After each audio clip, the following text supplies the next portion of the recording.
Boleh tak awak kahwin dengan saya? Direct pula, memang tak.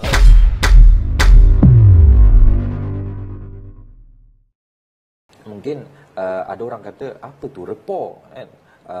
Rapport ni sebenarnya dari segi definisinya lah sebagai pembuka ni, menurut Cambridge Dictionary, it's a good understanding of someone and ability to communicate well with them.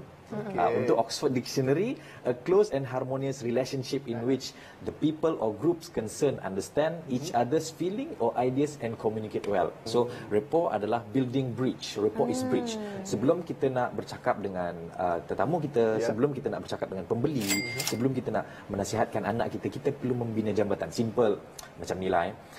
Kita dah kahwin kan. Sebelum kita kahwin dulu, masa kita baru-baru kenal kan, ada tak kita bagi tahu dengan wife kita, masa baru kenal ni, can you marry me? Will you? No. You need. Ataupun boleh tak awak kahwin dengan saya? Direct pula, memang tak. So, kita buat apa? Kita membina rapport. So, kadang-kadang kita belanja dia makan, macam baiknya dia ni, dia belanja makan. Nice. Kadang-kadang bila kita punya so-called orang yang kita nak try tu buat posting di Facebook, kita like di Instagram, so that is part of membina rapport, membina jambatan. So bila kita sebut tentang rapport adalah membina jambatan. Sebelum kita nak menasihatkan seseorang, kita perlu membina jambatan dengan mereka.